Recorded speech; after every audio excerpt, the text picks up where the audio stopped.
There we go. I'm going to start today with some broader context of treatment tracking efforts because LANDFIRE exists kind of in this bigger ecosystem of people that are now tracking and aggregating treatments. And I want to place LANDFIRE in that context so that you can see what's out there and where we fit in. And then I'll spend most of my time talking about how we use LANDFIRE events data in this application for Western dry forest treatment tracking.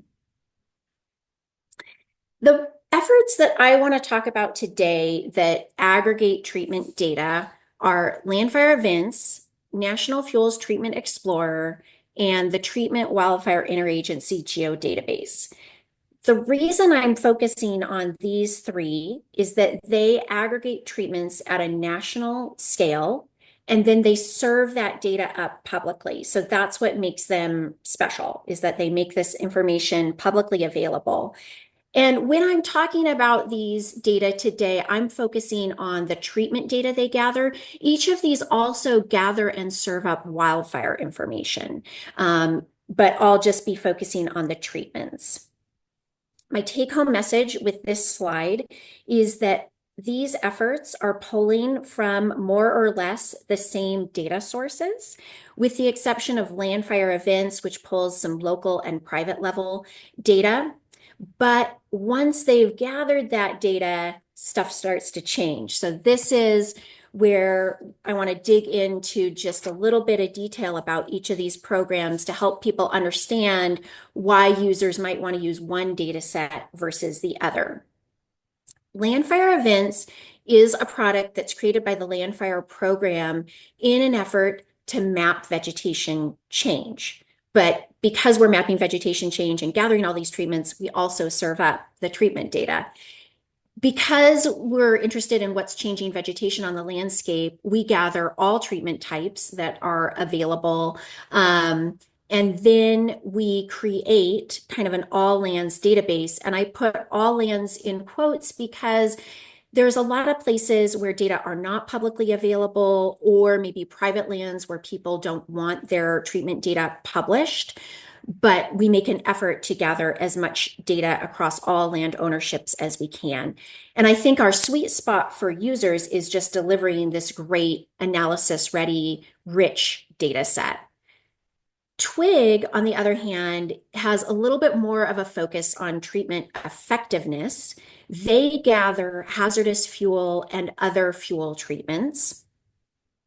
They offer a really user-friendly data access viewer online with some nice analysis features, and they have functionality for applying the data to planning and assessment.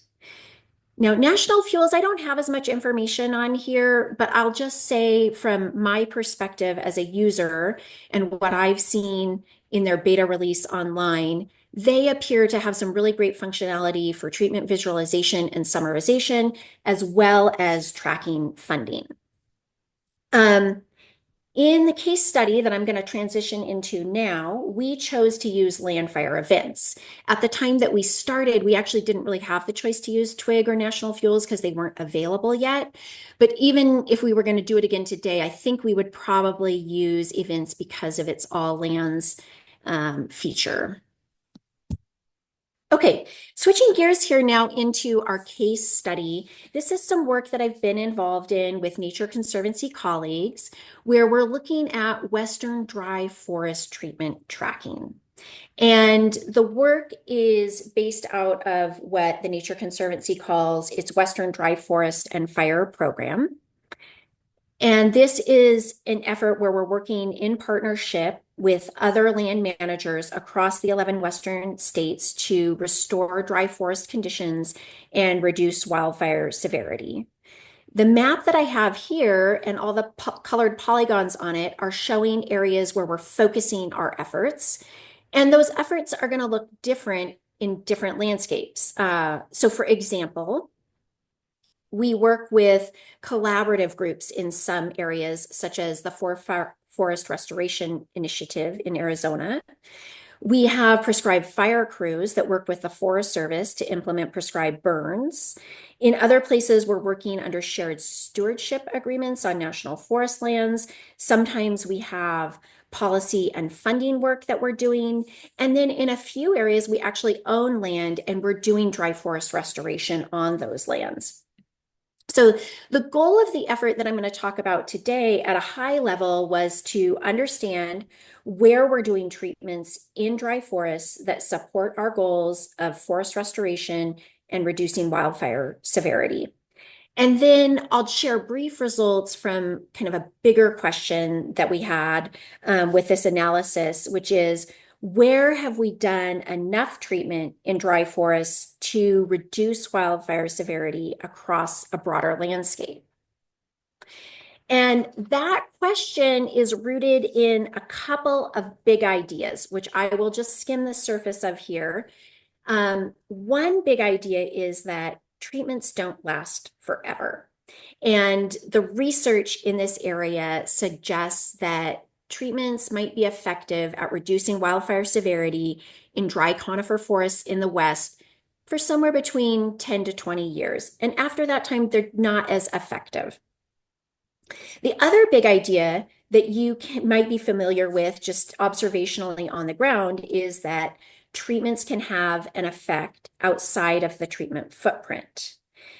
Another way to think about this is that you do not need to treat an entire landscape to impact it. And research in this area shows that you might need to treat anywhere from 20 to 40% of a landscape to reduce the probability of high severity fire across that entire landscape. And so here I've referenced a couple of really great literature reviews that dig into these ideas. But just circling back to our question, where have we treated enough? We use these ideas of treatment longevity and landscape effect to determine how we did our analysis. The first step was to build a West-wide treatment database. And we did that standing on the shoulder of LANDFIRE Events. As you saw earlier, LANDFIRE is funneling in all this data to events, and it actually creates a number of data sets from that that are relevant to what I'm going to talk about today. One is the raw events, and that's where we just pull in everything that we've gathered or people have given us, and we leave it all in there, even though it might have duplication or overlapping treatments. That's raw events.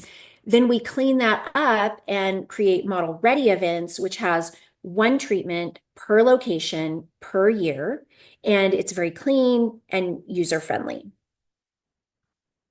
So when there are multiple treatments in one place in a given year, we have to decide which treatment to keep. And that is done based on this priority order.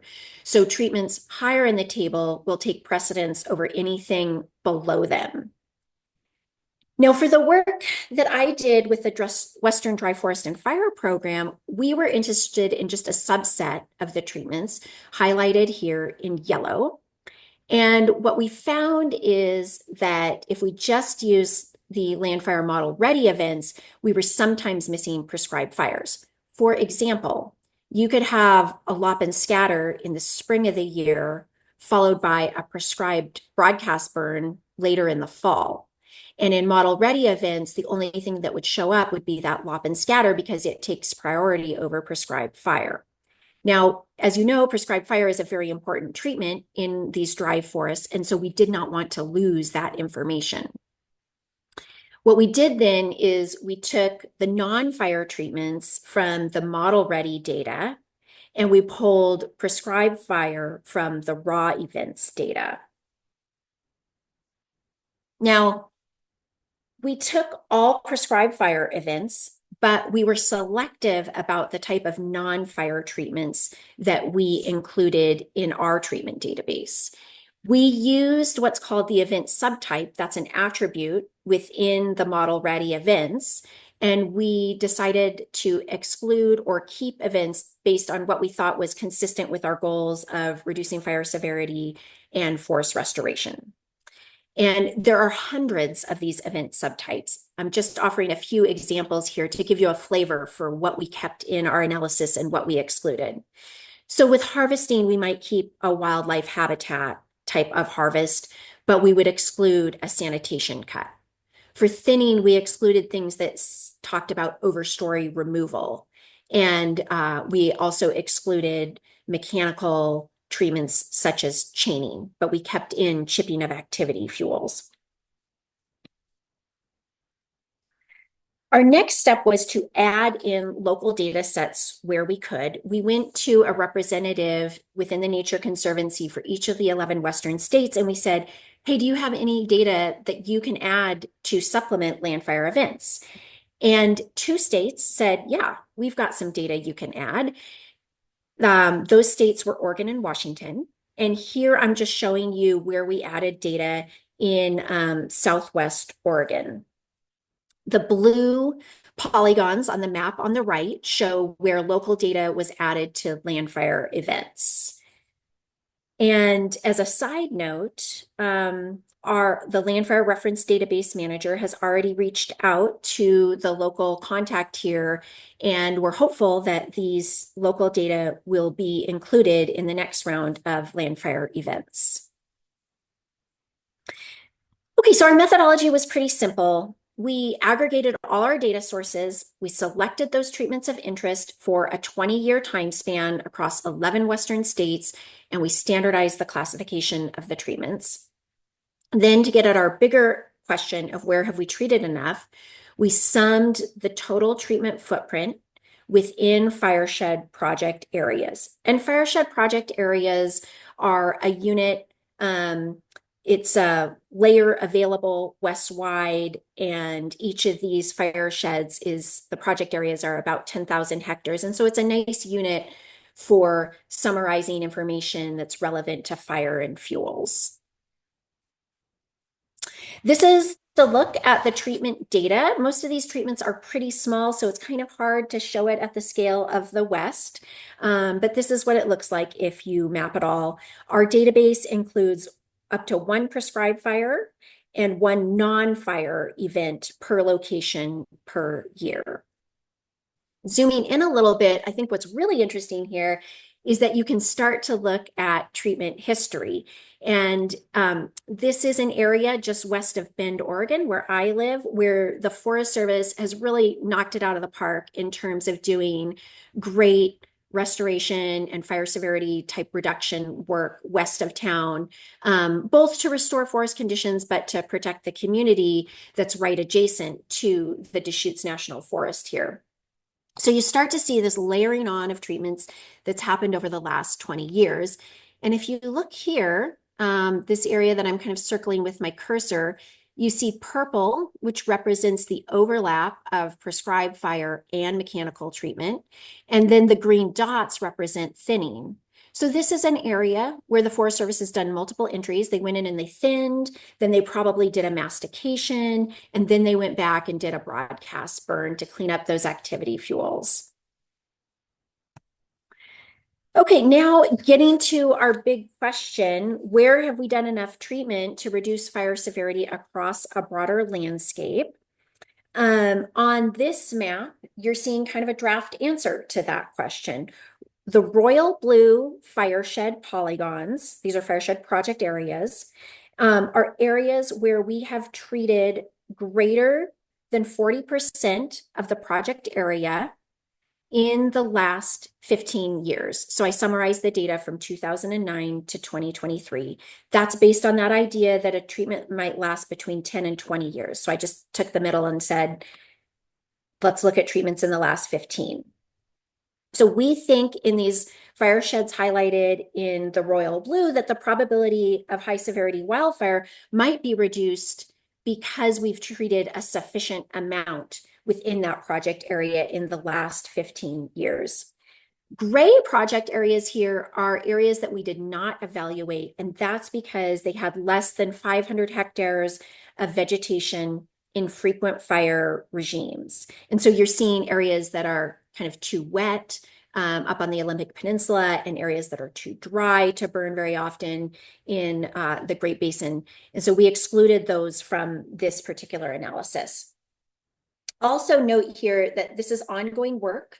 We haven't, we used that criteria of frequent fire to exclude some project areas, but we've left in project areas that include a lot of non-dry forest. So we're still sort of deciding how we deal with that. And perhaps I can report back at a future office hour. I want to conclude by just saying that the aggregated treatment data that LANDFIRE provides is critical information that allows us to understand the impact of our work at broader scales. I want to thank all the treatment data aggregators, and here I'm including not just LANDFIRE, but the work of TWIG and the work of National Fuels. What I showed here today would not have been possible without the work that LANDFIRE does. It just takes an enormous amount of effort to compile all these data and put them into an analysis-ready format. So a big appreciation to the folks that are doing this work.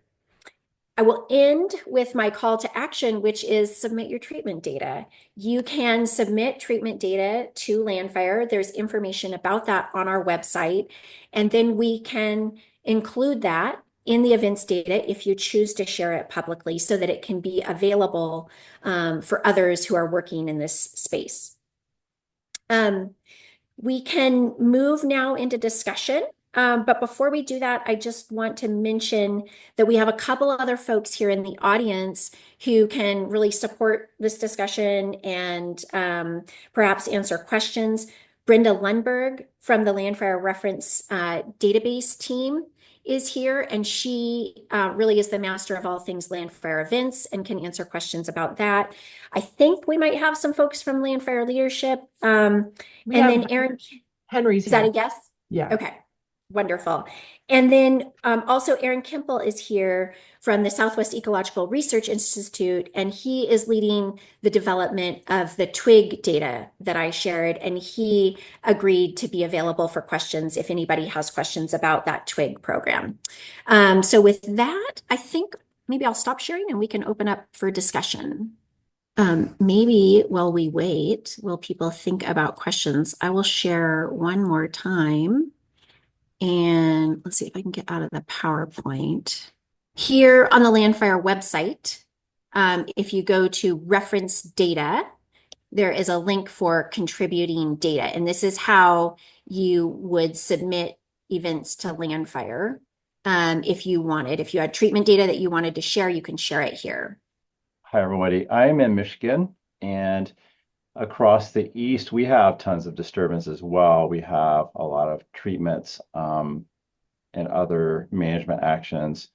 And I'm curious, I'm asking this of the crowd. Kori would love your opinion, of course, but others as well. I'm just curious about other people, if you've looked at events data or even LANDFIRE disturbance data sets in the east, and I wonder how well they capture disturbances in the east. And what I'm thinking about is I could almost see the flip of what you did, Kori. There are forests in the east where you might say that lack of disturbance is a good thing.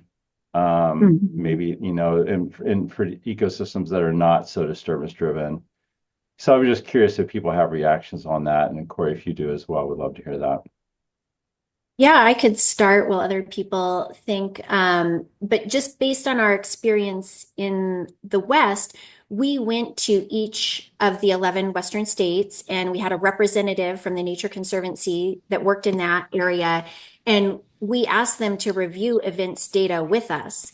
And based on that review, they said that, well, you've really got the federal treatment data. And that's no surprise because we're pulling from the federal systems of record. And so if we don't have it, it's probably because it's not in the federal systems of record. So it really is going to be a great data source on federal lands. And perhaps, you know, the best thing out there short of going to the, you know, facts or NIFPORs, those the actual treatment databases that the agencies submit their work to. We found that it was spotty on state lands, and that is a reflection of state level collection efforts at this point. Some states are doing quite a lot and making it available online, and others are not. The really good news on that front is that National Fuels is upping the game for all the states. They are putting together systems that allow states to gather treatment data and feed it into their data aggregation system. So we're about to have a much better ability to track what's going on state lands. And then beyond that, when you get to work done on private and local lands, LANDFIRE has some because we do allow people to submit data and we gather what data we can that's publicly available. But that is a little bit, we don't know as much about what's going on there. One thing to note is that if work is funded by a federal or state program, even if it's on private land, it could still show up in one of the federal systems of record or the state tracking systems because they often track the things they fund. And so it's not that they're totally exclusive to federal or state, but they're not tracking private lands work usually unless they fund it. So anyway, that's my broad picture overview is that it's going to be great on federal lands and then maybe a little less as you get off federal lands. Thanks for the presentation. This is awesome. I love it. And all the data wrangling. It's hard work. I have two questions. The first one is, especially since we have like a TWIG viewer person here, I think it'd be cool to kind of discuss a little bit more when you might use one database versus another, or maybe in concert, right? And then my second question is around those sort of like repeat or multiple entry style treatment intersections that might have happened in the same year, where we understand as fire ecologists that say mechanical removal plus some surface fuel removal via broadcast burn or something like that is going to be more effective. How are you thinking about pulling on those threads or strings as we're thinking about the longevity or like, fireshed scale percent treatment, just because we do know that, say thinning plus a prescribed or broadcast burn does further reduce fire intensity or fuel treatment effectiveness? Yeah, that is a really great question. And there was a lot of stuff that I kind of skipped over. First of all, because we're not done yet. And second of all, because I wanted to leave time for discussion. So thank you for that segue into some of what we hope to do in the future. But let me jump back to your earlier question, which is why you might use TWIG versus events. And I think there are a couple of use cases, and perhaps Erin can add to this. Events includes more all lands data. And so that was our primary reason for using it. But if you noticed on the table that I put up earlier, LANDFIRE Events, I think, goes back to 1999. TWIG is going back with data to 1984. So that might be a reason to use TWIG. The other thing that I think is going to be really fabulous about TWIG is that although they're delivering, I think, all the treatments that they gather, they flag those duplicates for you and suggest that I think you should remove that one and keep this one when there's overlap. And so that's a really nice analysis feature that TWIG's going to have that will help users decide how to clean up the data. So there are a couple of sort of nuanced distinctions there that I think users want to understand as they're deciding which source of information to use. And then getting at your second question with multiple entries, not all treatments are the same. And as you suggested, some combinations of treatments we think are more effective at others in terms of reducing wildfire severity. And so an area of work that we're, I think, going to try to explore moving forward, now that we have all this data, is to look at what we're calling treatment sufficiency and durability. So the durability gets at how long is that treatment going to last? And then the sufficiency piece gets at what treatment or multiple treatments did you do and how good are they at reducing wildfire severity? So we know that a thin only is not as effective as a thin plus a burn. And so you can see with that map I put up of Bend, we have that information. And now the challenge is just to figure out, how do we do an analysis to get at those questions of sufficiency and durability. So our first cut here was we really only included in that draft result that I showed you, we kind of got at the longevity piece by saying we're only going to look at treatments in the past 15 years. Now we want to do a little bit more and look at how, what types of treatments were there. I also see, just switching gears here a little bit, I see a couple of questions in the chat. So let me jump over to those. Based on your review of the data, what common definitions could or should be created and associated standards for fuels data? Thank you for that question, Henry. I think there are a couple of kind of low-level things that could be done that would make these data more useful from my perspective as a user. A really simple one would just be to tag your prescribed fires as either broadcast or pile or something else. So I didn't show this, but we actually did go through and based on the event subtype, try our best to classify things as broadcast, pile, or something else. So that's one example. Common definitions. I think I've got another thing we did that I didn't share is we tried to look at which fuel treatments left activity fuels on site untreated and which removed the activity fuels. So that's another really critical distinction when you're thinking about fuel treatments and fire severity if that treatment's encountered by wildfire. Having that sort of add, remove in LANDFIRE speak, were the activity fuels treated would be another nice feature. And I could probably brainstorm some more, but those are a few ideas off of the top of my head. We have a question from Carrie Kemp. Did you make any determinations about whether and if a treatment constituted a restored acre or resulted in reduced fire hazard? Well, Carrie, I don't think we did that directly, but we could maybe get at that more with this idea of treatment sufficiency. Are we adequately treating something to restore it or to reduce fire hazard?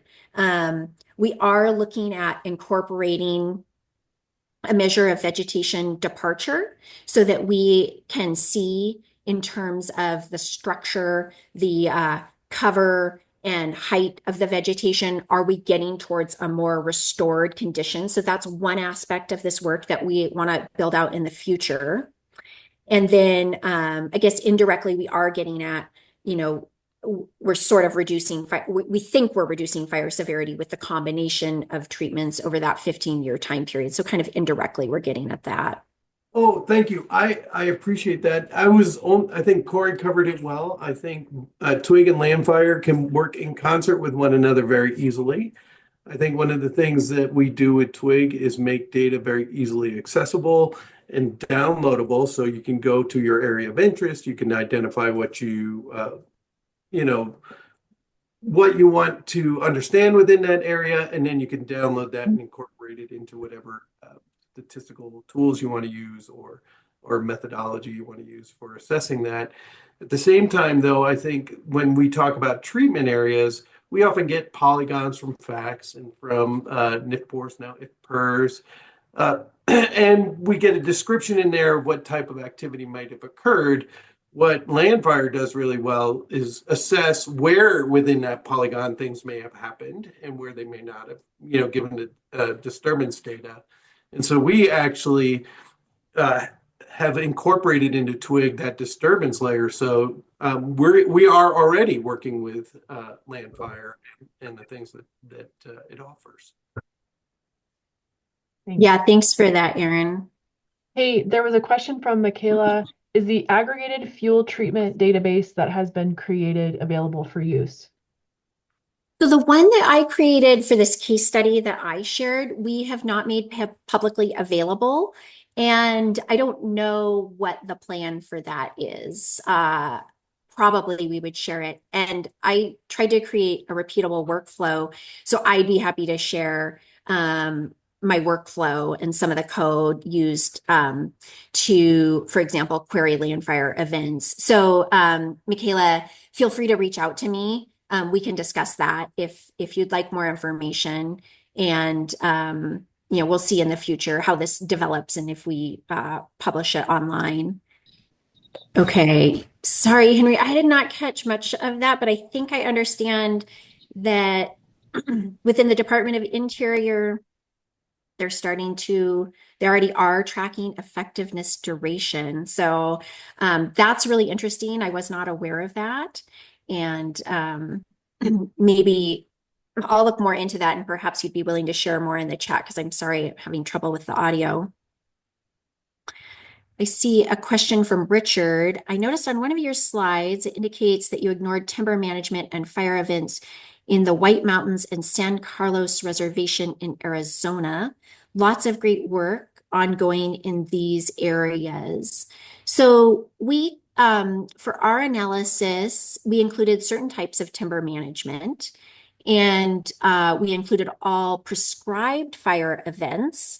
We are in the future going to incorporate low and moderate severity wildfire to look at its impact on sort of improving landscape conditions.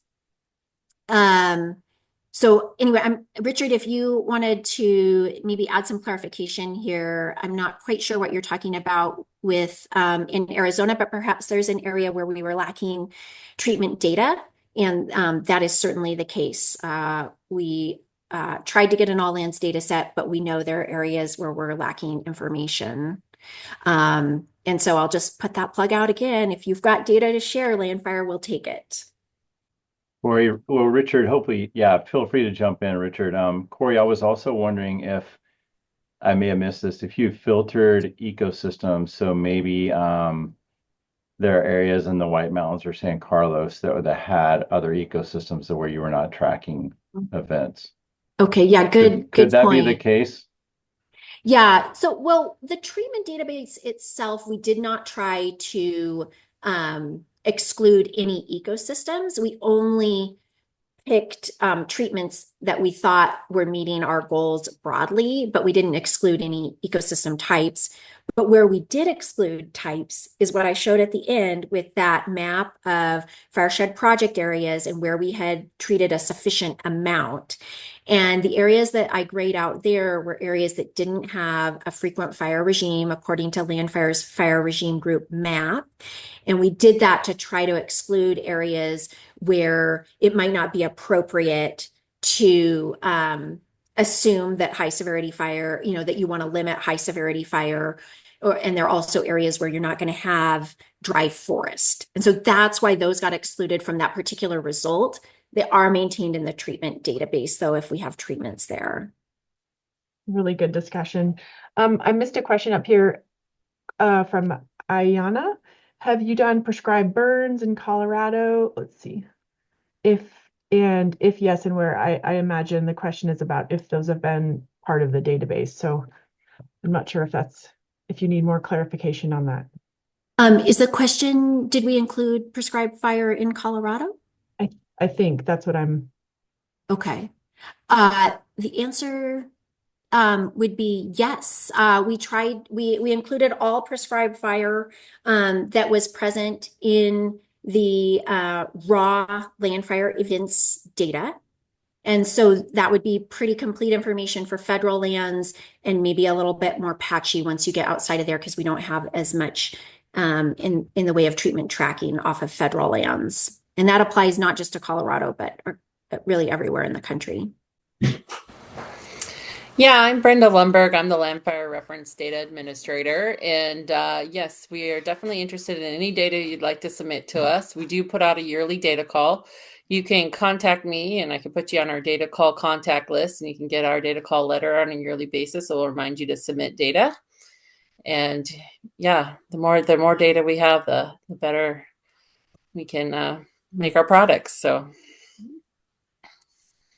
Brenda, Megan and Randy and I were on this call a little early to make sure everything worked. And one of the questions we were discussing was, what does that take? How long would it take someone who says, I've got some treatment data, can you use it, LANDFIRE? So then what happens? How long would that take for someone to submit data? well, they can send it to me. You can if it's small enough, you can just email it as a zip file or whatever. Our data call ends on October 31st of every year, and then we start processing data. So it will, we are looking for the prior fiscal year when we ask for our data. So like this October 31st, we'll be asking for FY 2025 data. And so any new data that's in FY 2025 will be brought into, next year's products, basically. So I don't know if that helps answer that question.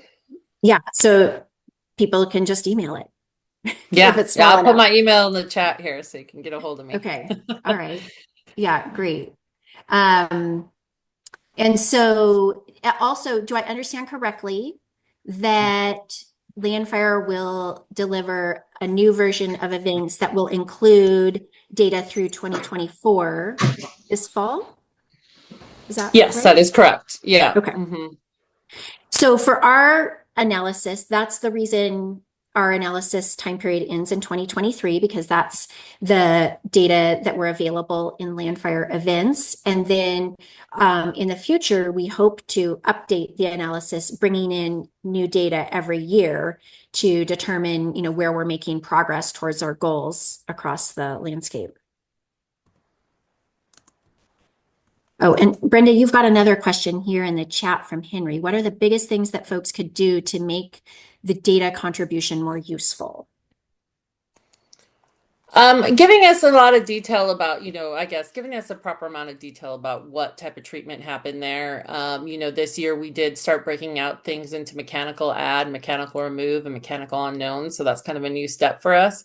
So, just getting enough information so we could properly label each treatment is one of the biggest things. Yeah. And I'll just say from my small effort to add some additional data sets, I found it just goes back to the basics. They've got to have a year. Yep. And which seems small, but sometimes some of the data I received did not have a year, and then that treatment type. And Yeah. For us, we also would like to have a treatment date or at least a fiscal year, because we do process data by fiscal year now. So being able to assign it to the proper fiscal year is important on our side. Okay. And Brenda, if people want to be put on the annual data call email, they just need to send a quick message to you right now. Would that be sufficient, or email you? Yep. Okay. Just send a quick email to me saying, "Can I get on your data contact list?" And then you'll get a data call letter sent out to you on a yearly basis that way to remind you to contribute. So, Are there any other questions? Again, I can't see all three screens of attendees, so please just unmute yourself if there's any other questions out there or clarifications.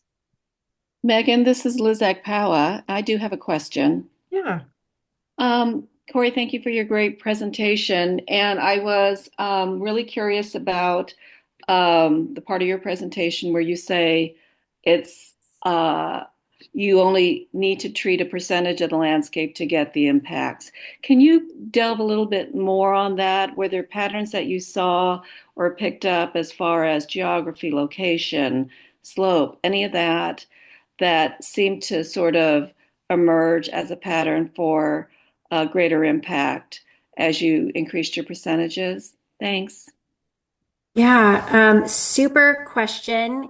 And I'm afraid I won't have a super satisfactory answer, but really, we did not so much use our data to assess where the combination of treatments was reducing wildfire severity. Although now that the treatment data are assembled, that is an analysis one can do. When I was talking about the area that you need to treat across the landscape, was really referencing this larger body of work where researchers have tried to look at this question. And there were a series of really great literature reviews that came out, I think in 2022. I referenced one of them, which was by Sean McKinney and others, that came out in 2022. And these lit reviews are all focused on this question of how much do you have to treat to reduce wildfire severity across a broader landscape. Sean McKinney, I think, focused on the empirical studies.